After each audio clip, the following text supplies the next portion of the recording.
Ayan na. Good evening guys. Kasama Jipoy po at your service. Welcome back to my YouTube channel. So ang pag-uusapan natin ngayon is a very interesting topic. Exclusively for all the students who enroll thesis or research subject. So usapang thesis muna tayo ngayon. Alam niyo ba na ang thesis or research subject ay isa sa mga subject na pinaka-hate ng mga students?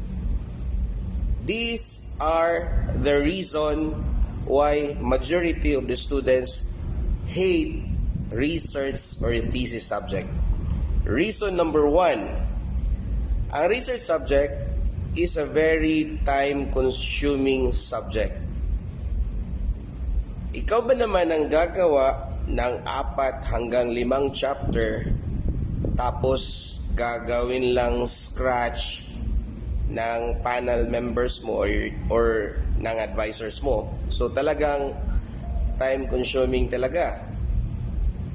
Reason number 2, lack of interest. Majority sa mga students natin ngayon, yung mga young generation, wala talaga silang interest gumawa ng research subject. Hindi naman lahat, but majority of them, they don't have the interest. Why? Because they do have lots of distraction. Alam nyo na ang ibig kong sabihin sa word na distraction. Reason number 3, research subject is very tedious.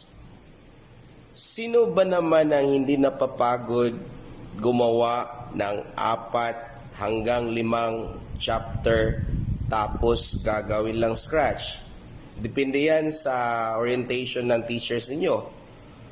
So, if you are making a research paper, you need to extend your patience. Reason number 4, ang research subject is a very complex and difficult subject. Nangyayari to especially pag hindi ka nabigyan ng tamang advice ng advisor mo. So,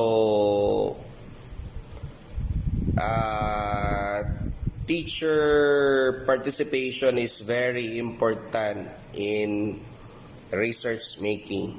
Number 5, research subject is a very expensive subject. Why it is very expensive subject? Because you have to pay all the printing works, all the hard bounding works, plus you have to pay your panel members and your advisor. Plus the fact that masyadong mahal ngayon ang research publication. So, sa last part ng video ko, I'm gonna show you the actual scenario of students who are doing final research revalida and try to observe their priceless emotion. Sorry to inform you that